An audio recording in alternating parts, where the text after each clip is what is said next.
who order, brethren, to receive the most worshipful, the Grand Master.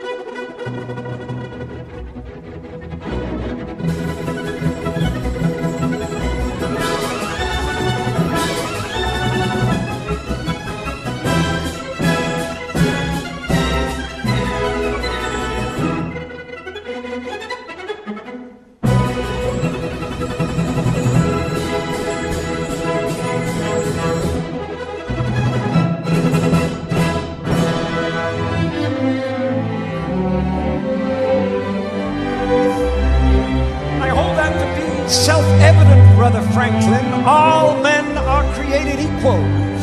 Indeed, Brother Washington. All Freemasons meet as equals, and we have an opportunity to create a nation in the very essence of Masonic morality. It would be wonderfully symbolic, don't you think?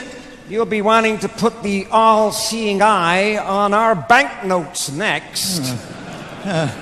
You think I'm taking it a bit far? Please don't ask me questions like that, Brother Franklin. You know I cannot tell a lie.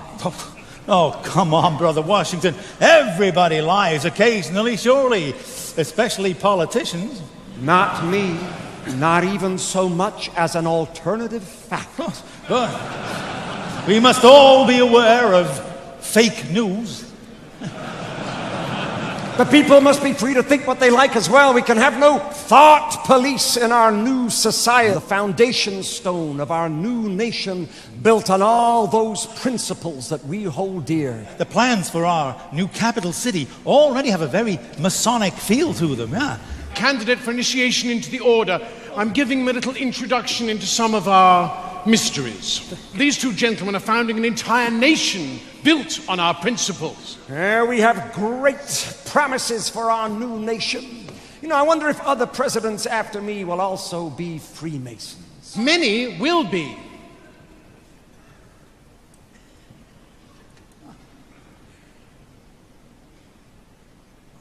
And Freemasonry will become embedded in the American culture. And the eye will appear on the banknotes. Oh, God. These principles will be honored with a gift from your French brethren. A gift that will be a welcoming beacon to the poor and oppressed. This is the statue we are giving you. It's a bit small, isn't it? Oh, this is a maquette. The real thing is bigger. Much, much bigger. America will produce a great many great Americans from many different walks of life and many different fields, and many will be Masons. Sportsmen, actors, writers, soldiers, filmmakers, businessmen, inventors, astronauts. What on earth is an astronaut? No, they're not. I don't follow.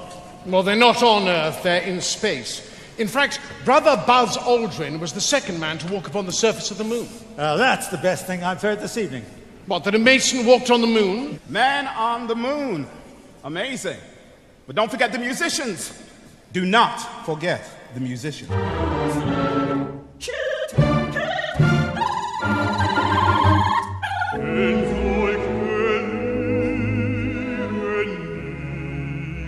Authoritarian and totalitarian regimes continue to suppress Freemasonry, afraid of its strong heritage of liberty and equality.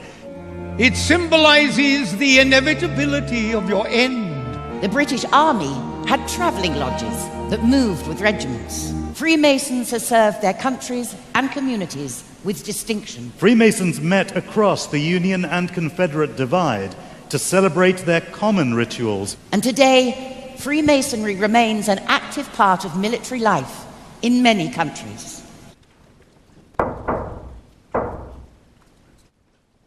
Freemasonry has burned as a blazing fire through the last 3 centuries, the driving force behind the Royal Society, was initiated into Freemasonry. Prince Edward, Duke of Kent, father of Queen Victoria, and Prince Augustus, Duke of Sussex. The two princes brought their feuding Grand Lodges together and reconciled to be the United Grand Lodge of England. Kings George IV, William IV, Edward VII, Edward VIII, and George VI were all Freemasons, as were 18 dukes and princes, including the Duke of Edinburgh. This year, His Royal Highness Prince Edward, the Duke of Kent, celebrates his 50th year as Grand Master of the United Grand Lodge of England. His Royal Highness was proposed into Freemasonry by the then Grand Master, the Earl of Scarborough. He was initiated into Royal Alpha Lodge number 16, an advocate for the craft all over the world, continuing 3 centuries of distinguished royal tradition at the very heart of English Freemasonry. To order, brethren, to receive the most worshipful, the Grand Master.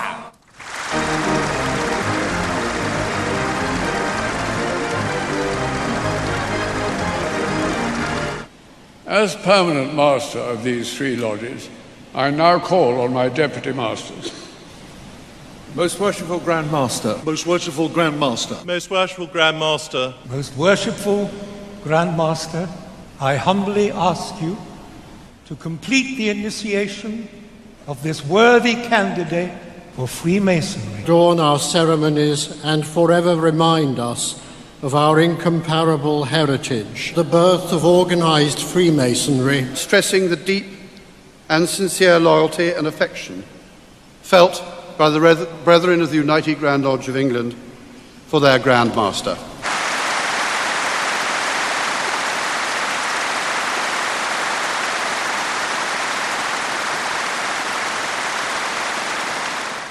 I had the pleasure of meeting 136 Grand Masters visiting from overseas at Freemasons Hall yesterday. Today, though, we are a meeting of more than 4,000, gathered from all around the world, from our own constitution and beyond. When the global Masonic family comes together to celebrate our past and to renew our own pride and confidence in and enthusiasm for Freemasonry. I hereby read the text of a letter sent today to Buckingham Palace.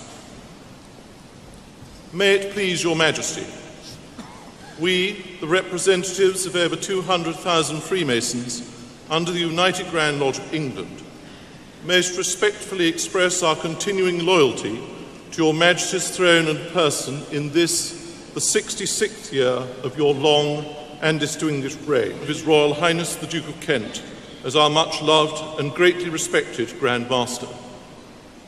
We humbly thank God for preserving our order and fervently pray His blessings on your Majesty, so that our loyal devotion to your Majesty may long continue. Given at the Royal Albert Hall this 31st day of October, Anno Domini 2017. Her Majesty has been pleased to reply in the following terms. The Queen has asked me to thank you for your kind letter of loyal greetings on behalf of the representatives of the Freemasons under the United Grand Lodge of England, which are being celebrated on the 31st of October at the Royal Albert Hall. Her Majesty appreciated your thoughtfulness in writing as you did. We leave the Royal Albert Hall even more proud of our ancient institution. Worldwide, Freemasonry remains as important and relevant as ever. A global society of perhaps 6 million people. As the globe embraced Freemasonry, enlightenment came. I may not agree with what you say, but I shall defend to the death your right to say it. None is more hopelessly enslaved than those who falsely believe they are free. Coat of arms of Donald Trump. What does it actually represent? Well, this is rather interesting, actually. This is arcane Scottish heraldic law providing evidence of Donald Trump's deep Anglophilia, I would say, and also touches upon the royal prerogative. There we have the double-headed eagle representing his Scottish Germanic heritage.